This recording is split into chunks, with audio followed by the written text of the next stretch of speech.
మన ప్రభు అయిన యేసు క్రీస్తు నామములో కూడి వచ్చిన ప్రతి ఒక్కరికి వందనాలు తెలుపుకుంటూ దేవుని యొక్క పరిశుద్ధ గ్రంథంలో నుంచి ద్వితీయ ప్రతిష్ఠ కాండం 4వ అధ్యాయము 9వ వచనం మనం చదువుకుందామండి. ద్వితీయ ప్రతిష్ఠ కాండం 4వ అధ్యాయము 9వ వచనం.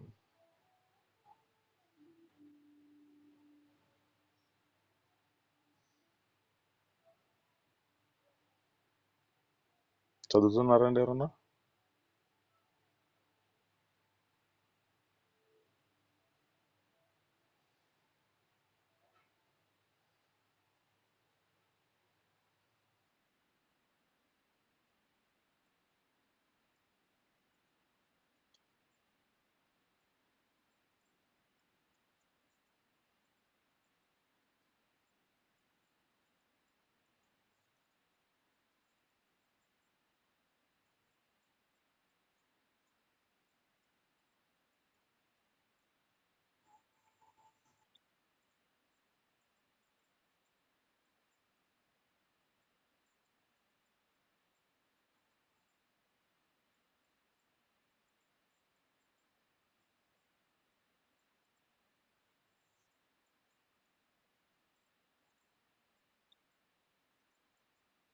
చాలండి.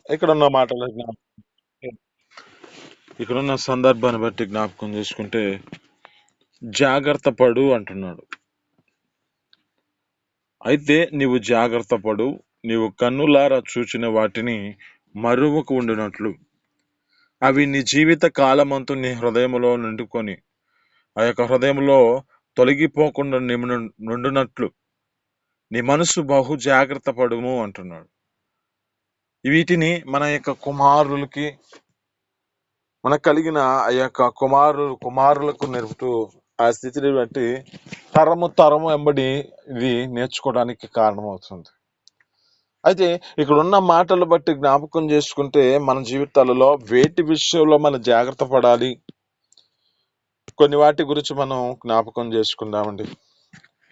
వేటి విషయాల్లో మన జీవితాల్లో జాగ్రత్త ఉండాలో మనం చాలా శ్రద్ధగా ఆలకిస్తూ ఉంటే గత ఒక రెండు దినాల క్రితం చెప్పినట్టున్న ఆ మాటలు జ్ఞాపకం చేసుకుంటే లేఖనాలు చదువుతున్నట్లుగా సమయాన్ని పోనీయకుండా జాగ్రత్త పడమంటున్నాడు. అంటే ఆ ఎఫెసీయులకు రాసిన పత్రిక 5వ అధ్యాయంలో 15వ వచనంలో అంటాడు, దినములు చెడ్డవి కనుక సమయమును పోనీయక అజ్ఞానుల వలె ఉండక జ్ఞానులు కలిగినట్లుగా నడుచుకున్నట్లుగా జాగ్రత్త పడముండు అంటున్నాడు. అంటే మనం ఏం చేయబడాలి? ఒకటి, ఈ యొక్క లేఖనాలు బట్టి చెబుతున్న మాటలు బట్టి ఆయన మనకి ఆజ్ఞాపించిన ఆజ్ఞలు గైకొనుట్ల విషయంలో జాగ్రత్త ఉండాలి. 2, మన జీవితాలలో సమయాన్ని పోనీయకుండా మనం జాగ్రత్త పడాలి. 3, మనం జ్ఞాపకం చేసుకుంటే అంటే ఈ యొక్క జాగ్రత్త ఏం చేయబడుతుందంటే మనిషికి శాపగ్రస్తమైన పరిస్థితి. అంటే ఈ జాగ్రత్త లేకపోతే ఈ యొక్క స్థితిని బట్టి తమ జీవితాలలో నడవలేని పరిస్థితిలో ఉంటే వారికి వచ్చేది శాపగ్రస్తమైన పరిస్థితి. ఇది మనతో మాట్లాడుతున్న మాటలను బట్టి జాగ్రత్త పడము. ఒకటి, ఆ దేవుని యొక్క మాటను ఆజ్ఞాపిస్తున్న ఆజ్ఞలన్నిటినీ గైకొనటానికి జాగ్రత్త పడాలి. 2, మన జీవితాలలో సమయాన్ని పోనివ్వకుండా సద్వినియోగం చేసుకునే స్థితిలో మన జీవితాలు నడిపించబడాలి. సమయం, ఎందుకంటే ఈ సమయం మన జీవితాలలో వెళుతున్న సమయమే కానీ మరలా తిరిగి వచ్చే సమయం మనకు ఉండదు. అంటే ఈ సమయము మనకి ఇప్పుడు ఒక టైం అయిపోతే ఇంకా టైం మళ్ళా వెనక్కి రాదు మనకి. కనుక ఈ సమయం వరకు దేవుని యొక్క సన్నిధిలో నీ జీవితంలో ఆ సమయాన్ని సద్వినియోగం చేసుకో. ఆ సమయం నువ్వు పోనివ్వద్దు. ఎందుకంటే యొక్క దినములు చెడ్డగా ఉన్నాయి. కనుక నువ్వు సమయమును పోనీయక దేవుని యొక్క సన్నిధికి వెళ్ళే విధమైన స్థితిలో కానీ, దేవుని యొక్క పని విషయంలో కానీ, దేవుడు నీకు చెప్పిన ఈ యొక్క ఆజ్ఞల విషయంలో కానీ నువ్వు అజాగ్రత్తగా ఉండొద్దు, జాగ్రత్త పడము. లేఖనాలు చదువుతూ ఉంటాయి, ఏమని చదువుతాయి అంటే యజమాని యొక్క చిత్తమును ఎరిగి ఉండి కూడా యజమాని చిత్తము చెయ్యకపోతే అంట అనేకమైన దెబ్బలు తగులుతాయి అంట. యజమాని యొక్క చిత్తములో మన జీవితాలు ఏం చేయబడాలంటే ఆయన చిత్తానికి మన జీవితాలు అప్పగించుకోవాలి. ఆయన చిత్తము ఏమై ఉన్నది అంటే, ఒకటి మన జీవితాలలో జాగ్రత్త, ఆజ్ఞల విషయంలో జాగ్రత్త. రెండు, మనం దేవుని విషయంలో జాగ్రత్తగా అంటున్నాడంటే దినాలు చెడ్డవి కనుక సమయమును జాగ్రత్త. మూడు, జ్ఞాపకం చేసుకుంటే ద్వితీయోపదేశ కాండంలోనే 4వ అధ్యాయంలో 18వ వచనంలో ఉంటుంది. అక్కడ అంటున్నాడు, అంటే విగ్రహాలకు పూజించకుండానట్లు జాగ్రత్త అంటున్నాడు. విగ్రహం అంటే మన జీవితాల్లో జ్ఞాపకం చేసుకుంటే లోక సంబంధంగా తమ జీవితాలలో చేసిన ఒక బొమ్మకి పూజించటమే కాదు విగ్రహం. మనం దేనిని ఎక్కువగా ప్రేమిస్తున్నామో, మన జీవితాలలో ఎక్కువగా దేనినైతే మనం ఇష్టపడుతున్నామో అది విగ్రహంగా మార్చబడినట్లు. అంటే లేఖనాలు చెబుతున్నట్లుగా దేవుని కంటే ఎక్కువగా దేనినైనా మనం ప్రేమించామంటే అది విగ్రహము. మొదటి కొరింథీయులకు రాసిన పత్రికలో 16వ అధ్యాయంలో అంటుంది, అక్కడ చివరి వచనాలలో 12వ వచనం అనుకుంటా, అక్కడ అంటున్న మాటలు ఇది, ఎవడైనా దేవునిని ఎక్కువ ప్రేమింపలేకుండా ఉంటే వాడు శాపగ్రస్తుడగును గాక అంటున్నాడు. అంటే మనం ఏం చేయబడాలంటే ఆయనను ప్రేమించేవారుగా మనం మార్చబడాలి. ఆయన కన్నా మనకి మన జీవితాలలో ఏ స్థితిని బట్టి ఏది మనకి ఎక్కువ కాదు. అందుకే ఇక్కడ జ్ఞాపకం చేసుకుంటే మూడో విషయంలో ఏం చేయబడాలంటే విగ్రహాలకు పూజించే విధమైన స్థితిలో మనం నడిపించబడకూడదు. అంటే విగ్రహం అంటే ఇది యొక్క దేవుని యొక్క సన్నిధిలో మన జీవితాలు నడిపించబడుతున్న స్థితిలో నడిపించబడుతున్న లోకంలో ఏదైనా మనం ఎక్కువగా ప్రేమించామంటే అది మనకి విగ్రహమే అని చెబుతుంది. అయితే మన జీవితాల్లో ఏం చేయబడాలంటే విగ్రహాలకు పూజించకుండానట్లుగా జాగ్రత్త పడండి అంటున్నాడు. ప్రకటన గ్రంథంలో అంటాడు, ఏమంటాడంటే, నీవు ఈ యొక్క ప్రవక్తనని చెప్పుకుంటున్న యెజెబెల్ అంటే వద్ద నుంచి ఉన్నావు. ఆ యొక్క ప్రవక్త ఏం చెబుతుందంటే మీకు బోధిస్తుంది ఏమంటే విగ్రహాలకు బలిచ్చిన వాటిని చేయవచ్చు, జారత్వం చేయవచ్చు అని అది బోధిస్తుంది అంట. మన యొక్క జీవితాలలో అలాంటి బోధ కాదు, కానీ మన యొక్క స్థితిని బట్టి విగ్రహాలకు బలిచ్చిన వాటిని మన జీవితాల్లో, అంటే విగ్రహాలకు బలియకుండా మనం జాగ్రత్త పడి ఉండే విధముగా స్థితిలో నడిపించబడాలి, పూజించే వారిగా ఉండకుండా. మూడో అనుభవంలో మన జీవితాలలో దీని విషయంలో మన యొక్క స్థితిని బట్టి ఈ ప్రేమలో మన జీవితాలు లోక సంబంధమైన ప్రేమ చేత అనేక మంది యొక్క జీవితాలలో విగ్రహాలను చేసుకుంటారు. ఎలా ఉంటారంటే తమ యొక్క జీవితాలలో ఇంకా దేవుని మర్చిపోతూ ఉంటారు. అలాంటి స్థితిలో ఒక వ్యక్తితో మాట్లాడుతున్నాడు. ఎందుకంటే ఇతడు నన్ను ప్రేమించాడా లేక తన జీవితంలో తన యొక్క స్థితిని బట్టి విగ్రహం చేసుకున్నాడా అని పరీక్షించబడడానికి కారణమైంది. ఎవరు అంటే అబ్రహాము యొక్క జీవితమే. అబ్రహాముకు దేవుడు ఒక వాగ్దానం చేశాడు. వాగ్దానం చేసిన దేవుడు నమ్మదగిన దేవుడు కనుక అబ్రహాము ఆ యొక్క దేవుని నమ్మెను కనుక అతనికి నీతిగా ఎంచబడింది. అయితే అబ్రహాము యొక్క జీవితంలో కొరతైన కొదువైనది ఏమిటైనా ఉన్నది అంటే తన జీవితంలో జ్ఞాపకం చేసుకుంటే ఎన్నో దినాల నుంచి కొనసాగించబడుతున్న అతని యొక్క జీవితంలో ఒక బాధకరమైన స్థితి. నాకు కలిగినది, నేను బాగానే ఆశీర్వదించబడ్డా, అయితే ఇది నాకు కలిగినదంతా నా యొక్క దాసుడైన ఎలియాజరుకే చెందుతుందేమో అని ఒక బాధ. కానీ దేవుని యొక్క సన్నిధిలో జ్ఞాపకం చేసుకుంటే హృదయ అంతరంగాలను పరిశోధించే దేవుడు అతనితో మాట్లాడుతున్న మాట ఏమిటంటే, నేను నీతో వాగ్దానం చేస్తున్నా, పైన ఆకాశం చూడు, ఆకాశంలో నక్షత్రాలను చూడు, లెక్కబెట్టు, ఇసుక రేణువులను చూడు, వాటిని లెక్కబెట్టు, నీ యొక్క సంతానం, నీకు కలిగిన ఈ యొక్క అభివృద్ధి, ఇలాంటి స్థితిలో నీ యొక్క సంతానం అలాగా అభివృద్ధి చెందుతుంది అని చెబుతున్నాడు. ఇలాంటి స్థితిలో తనకు ఒక కుమారుని అనుగ్రహించాడు దేవుడు. కుమారుని ఎప్పుడైతే అనుగ్రహించాడో ఈ కుమారునితో తన జీవితంలో గడుపుతున్న సమయం అది.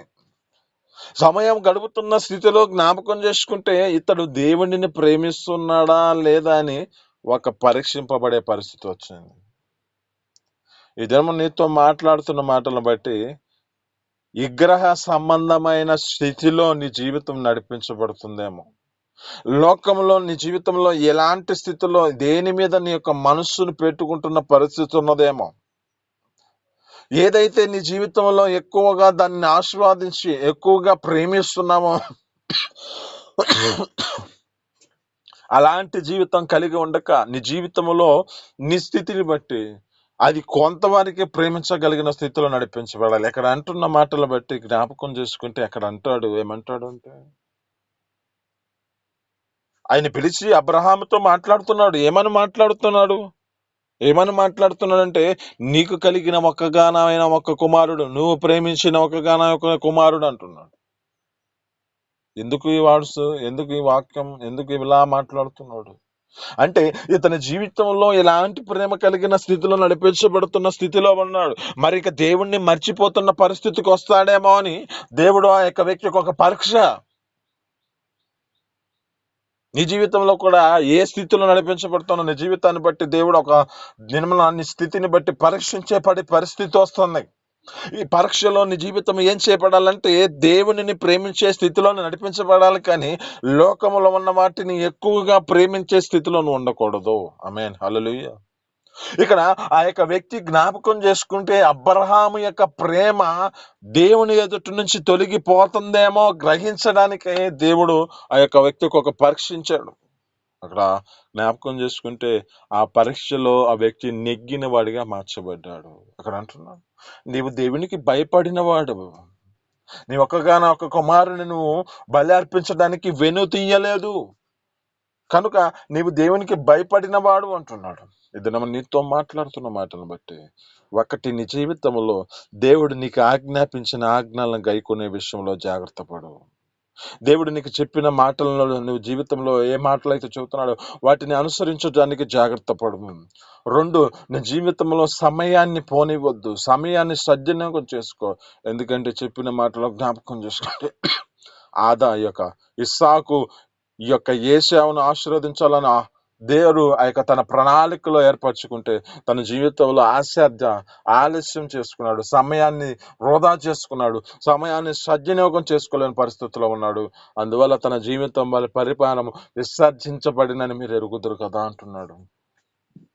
ఒక భ్రష్టత్వమైన జీవితానికి వెళ్ళాడు, ఒక వ్యభిచారిగా మార్చబడిన పరిస్థితి. కానీ మన జీవితాల్లో అధీతనమైన మన స్థితిని బట్టి దేవుని యొక్క సన్నిధికి వెళ్ళే స్థితిలో కానీ ఈ సమయాన్ని మనం ఇంకా పోయింది అంటే మన జీవితాల్లో రాదు. కనుక మనం ఎక్కువ మన జీవితాలలో ఏం కలిగి ఉండాలంటే ఏ క్షణమైనా ఏ యొక్క స్థితిని బట్టి అయినా ఒక భయభక్తులతో దేవుని సన్నిధిలో నడిపించబడే వారిగా మార్చబడాలి. ఆయన రాకడ ఎప్పుడు వస్తుందో తెలియదు. అందుకే మత్తయి సువార్తలో జ్ఞాపకం చేసుకుంటే బుద్ధి కలిగిన కన్నికలు, బుద్ధి లేని కన్నికలు 10 మంది, వారు ఇద్దరు కలిసి ఒక 5 బుద్ధి లేని వారు 5, బుద్ధి కలిగిన వారు 5 ఎలాగ నడిపించబడిన పరిస్థితిని బట్టి సమయానికి దేవుడు ఒక సమయంలో రాగా వారు సిద్ధపడగలిగిన వారితో ఆయన తీసుకొని పోయినవాడు దేవుడి యొక్క సన్నిధిలో జ్ఞాపకం చేసుకుంటే తలుపు వేయబడింది. ఇక నీ జీవితంలో ఏ స్థితిలో నడిపించబడుతున్నా నీ స్థితిని బట్టి సమయాన్ని వృధా చేసుకున్నావంటే ఒక ఏశావు ఎంతగా కన్నీళ్లు విడిచినా తన జీవితంలో అర్హత లేదు, యోగ్యత లేదు, తన జీవితంలో ఇక పొందుకోవడానికి అవకాశమే లేదు. ఆ యొక్క బుద్ధి కలిగిన కన్నికలేమో తనతో పాటు కొనిపోబడ్డారు. అయితే బుద్ధి లేని కన్నికలు వచ్చి మాట్లాడుతున్న పరిస్థితిని బట్టి నేను మిమ్మల్ని ఎన్నడూ ఎరగను అనే పరిస్థితి వచ్చింది. మరి ఈ దినము నీతో మాట్లాడుతున్న మాటను బట్టి సమయము దేవుని యొక్క సన్నిధికి వెళ్తున్నావు, బాగానే ఉంది. మరి ఆ దేవుని యొక్క సన్నిధికి వెళ్తున్న నీ జీవితంలో ఆ సమయాన్ని సద్వినియోగం చేసుకుంటూ నడిపించబడుతున్నావా, లేక ఆ సమయాన్ని వృధా చేసుకుంటున్న పరిస్థితుల్లో నీ జీవితం నడిపించబడుతుందా? ఆ సమయం నీ జీవితంలో ఒక క్రమమైన పద్ధతిలో దేవుని యొక్క సన్నిధికి వెళ్ళగలుగుతున్నావా? దేవుని యొక్క సన్నిధిలో తన జీవితంలో నీ స్థితిని బట్టి ఆ దేవుని యొక్క మందిరములకు వెళ్తున్నప్పుడు నువ్వు శ్రద్ధ కలిగి నడిపించబడుతున్నావా, శ్రద్ధ చేత నడిపించబడుతున్నావా? యెరెమీయా గ్రంథం 48:10 అంటున్న మాట, కార్యము అశ్రద్ధ చేయవాడు, యెహోవా కార్యము అశ్రద్ధ చేయవాడు శాపగ్రస్తుడు అంటుంది. మరి ఇది నీతో మాట్లాడుతున్న మాటలను బట్టి సమయాన్ని సద్వినియోగం చేసుకో, అశ్రద్ధ చెయ్యొద్దు. సమయం ఇంకా ఏంది లేఖనాలు చదువుతూ ఉంటాయి, దేవుని యొక్క రాకడ ఇంకా ఆలస్యమని ఎంచుకుంటున్నారంట కొంతమంది. ఆయన రాకడ ఆలస్యమని ఎంచుకుంటూ తమ జీవితాల్లో నడిపించబడుతున్న పరిస్థితి. మరి అపవాది ఏం చేస్తుందో గుర్తు చేసుకోండి. అది సమయం కొంచెమేనని ఇది గర్జించు సింహం వలె మరి ఎవరిని మింగుతామని ఎదురు చూస్తుందంట. మరి అంటే దానికి ఏ సమయం దొరికిద్దో, ఎప్పుడు ఏ సమయం ఎక్కడో ఎవరు దొరుకుతారో అని ఆలోచన చేత ఆ యొక్క అపవాది నడిపించబడితే, మరి మన జీవితంలో దేవుడు మనకిచ్చిన ఆశీర్వాదాల చేత మనం ఎప్పుడు మనకు దొరుకుతుందా, ఎప్పుడు మనల్ని ఆశీర్వదిస్తారో, ఎప్పుడు మన జీవితాల్లో ఇంకా అభివృద్ధి పొందాలా, ఎప్పుడు మన యొక్క జీవితాల్లో ఇంకా అనేకమైన మర్మాలు తెలుసుకోవాలని ఆశ చేత నిలబడాలి. కానీ ఎప్పుడైతే దేవుని సన్నిధిలో కొంతగా మనం ఆ సమయం వరకే దానిని లిమిట్ చేసుకుంటున్నామేమో, ఇంతవరకు మన జీవితాల్లో పరిమితి చేసుకుంటున్నామో, ఆ పరిమితి మనకొద్దు. దేవుని యొక్క మార్గములు మన జీవితాల్లో ఎప్పుడైనా ఏ క్షణమైనా సిద్ధపాటు కలిగి ఉండి ఒకేసారి దేవుని యొక్క సన్నిధికి కొనిపోయబడే స్థితిలో మనం నడిపించబడాలి. ఆమేన్, హల్లెలూయా. ఒకటి, నీ జీవితంలో నీకు ఆజ్ఞాపించినవి మరవద్దు. 2, నీ జీవితంలో సమయాన్ని విడిచిపెట్టొద్దు.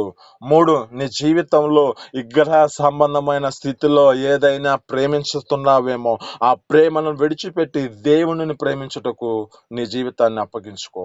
ఇద్దరు నీతో మాట్లాడుతున్న మాటను బట్టి, నీ యొక్క స్థితిని బట్టి ఇలాంటి జీవితాన్ని నడిపించగలిగితే పాలు తేనెలు ప్రవహించే ప్రదేశము అనగా ఆ నిత్య పరలోక రాజ్యానికి వారసులుగా చేయబడుదువు గాక. ఈ మాటలు మీ ఎన్నికలో దీవించి ఫలించును గాక. చిన్ని ప్రార్థన. పరిశుద్ధ జీవాధిపతి ఆశ్చర్యకరుడ మహోన్నతునికి స్తోత్రాలు. మీ అపారమైన ప్రేమ చేత ఈ యొక్క తండ్రి ఉదయకాలం మాతో మాట్లాడిన మాటలు బట్టి నీ స్తోత్రాలు. జాగ్రత్త పడమని అంటున్నాం అయ్యా. మా జీవితంలో ఏ అజాగ్రత్తగా ఉన్నామేమో, ఏ విషయాల్లో అజాగ్రత్తగా ఉన్నామో మా జీవితాల్లో గుర్తు చేసిన దాన్ని బట్టి నీ స్తోత్రాలు అయ్యా. 3 విషయాలు మాకు నేర్పించిన దాన్ని బట్టి నీ స్తోత్రాలు అయ్యా. నువ్వు ఆజ్ఞాపించిన ఆజ్ఞలు మేము గైకొనట విషయంలో నా తండ్రి అయ్యా, నా తండ్రి మీ సన్నిధిలో నా తండ్రి అశార్థమైన స్థితిలో ఉన్నాము. జాగ్రత్త పడండి, కృపను మాకు దయచేయండి, నీ సన్నిధిలో పెట్టుకోండి అయ్యా. సమయాన్ని సద్వినియోగం చేసుకునే విషయంలో నా తండ్రి అయ్యా సద్వినియోగం చేసుకునే పరిస్థితుల్లో లేకుండా ఉన్నామేమో. మా జీవితాల్లో జాగ్రత్త పడి సమయాన్ని సద్వినియోగం చేసుకునే స్థితిని మాకు కలుగజేసి నీ సన్నిధికి సిద్ధపాటు ఎప్పుడైనా తండ్రి ఏ క్షణంలో ఇప్పుడు ఎలా వస్తామో తెలియదు కనుక అలాంటి కృప మా జీవితాల్లో నీ యొక్క నిత్య పరలోక రాజ్యానికి సిద్ధపాటు కలిగి ఉండే కృపను మాకు దయచేయండి అయ్యా. అలాగే నా తండ్రి విగ్రహ సంబంధమైన వాటిని ప్రేమించకుండా జాగ్రత్త పడమంటున్నాం. మేము ఎవరిని ఎక్కువ ప్రేమిస్తున్నామో అది విగ్రహం అంటున్నాం అయ్యా. మా జీవితాలు అలాంటి ప్రేమ కలిగి ఉండక నిన్నే ప్రేమించేవారుగా నీ సన్నిధిలో మా జీవితాలు నడిపించబడే కృపను మాకు దయచేయమని, నిత్య పరలోక రాజ్యానికి వారసులుగా చేయబడుటకు ప్రతి విషయాల్లో జాగ్రత్త పడే కృపను మాకు దయచేయమని యేసు పరిశుద్ధ నామములో పొందుకొని చూస్తున్నాం తండ్రి. ఆమేన్.